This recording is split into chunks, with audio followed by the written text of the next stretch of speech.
Hello বন্ধুরা, শুভ সকাল। সকাল তো হয়ে গেছে অ্যান্ড আমিও স্কুল যাওয়ার জন্য রেডি হয়ে গেছি।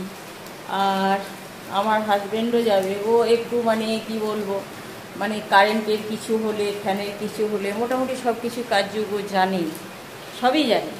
তো কিছু একটা করছে বোধ হয়। আর ছেলের আজ কম্পিউটার কি বলবো পরীক্ষা আছে। তো বাইরে তো এই দেখুন, দেখতে পাচ্ছেন কিনা, প্রচণ্ড বৃষ্টি পড়ছে। তো ছেলের বন্ধুরা আছে, 5-6 জন মিলে আছে। ওরা টোটো না অটো ভাড়া করে নিয়েছে, সকলে মিলে দুর্গাপুর যাবে। তো এখন আমি যাব স্কুল, আমার হাজব্যান্ড যাবে বাইরেও টিউশন পড়াতে। ভাগ্য কীরকম দেখুন। খাবার দাবার রেডি করে দিলাম।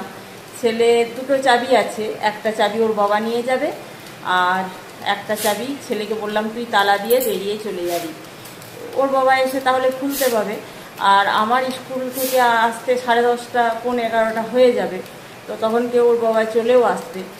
তো ছেলের জন্য কী রান্না করে দিয়ে গেলাম, রান্না করিনি, কি খাবার ব্যবস্থা করে দিয়ে গেলাম, চলুন দেখিয়ে দিই। বন্ধুরা, আপনারা তো জানেন যে আমি কত কম তেল মশলায় রান্না করি, রান্নাবান্না দেখেই থাকেন। তো পরিস্থিতি দু একবার এমন হয়, না চাইতেও ছেলেদেরকে খাওয়াতে হয়। রেস্টুরেন্টের খাবার এখন আমি খেতে দিই না, কিন্তু বিষয়টা হচ্ছে এই সকালবেলায় ও খেয়ে যাবেই কি। তো কালকে রাতে 2 পিস চিকেন আনা করিয়ে রাখলাম, আর এই যে রুটি করে দিলাম। এটা আমি এখন গরম করলাম, গরম হচ্ছিল তখন আমি প্রচুর তেল অয়েলগুলো আমি ফেলেছি, ডাস্টবিনে ফেলেছি তুলে, কিন্তু তাতেও থেকে গেছে, কিছু উপায় নেই। তো আমাদের এখানে গ্রামের রেস্টুরেন্টটা রান্নাবান্না প্রচণ্ড ভালো করে বন্ধুরা। আর ওদের আরেকটা কি ভালো গুণ আছে, ওরা না যখন যেমন চিকেনের দাম যায় সেই অনুপাতে ওরা সাইজ করে মাত্র 20 টাকা পিস নেই। দেখুন চিকেনের পিসের সাইজ দেখুন, সত্যি রান্নাও ভালো করে, আর খুব বড় বড় পিসও করে। তো নেহাত যখন হয়তো 200 পেরিয়ে যায় দামটা, তখন তাদের একটু চিকেনের পিসগুলো ছোট করতে হয়। নতুবা কিন্তু এই যে 2 পিস চিকেন আনিয়েছি, 2 পিস চিকেন যথেষ্ট একটা মানুষের জন্য। তো ছেলে আমার এখন এই চিকেন আর রুটি খেয়ে যাবে। একবার বললাম যে রুটি করা খুব হ্যাপা, তো বললাম ভাত খেয়ে যাবি খোকা? তো বললো যে তাই খেয়ে যাব।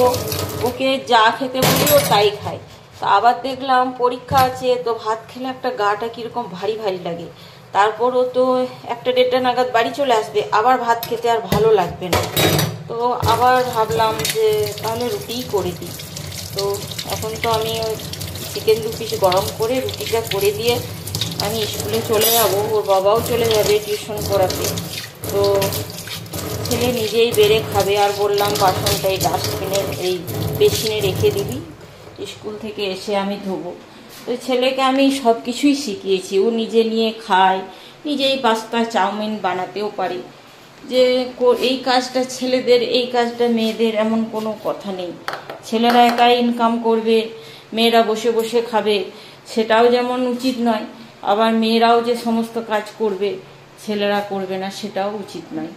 তো আমি তো এটাই মনে করি, সেইভাবে আমি আমার ছেলেকে তৈরি করছি। তো শুভ সকাল, সকলে ভালো থাকবেন, সকলের জন্য অনেক অনেক শুভকামনা। টাটা।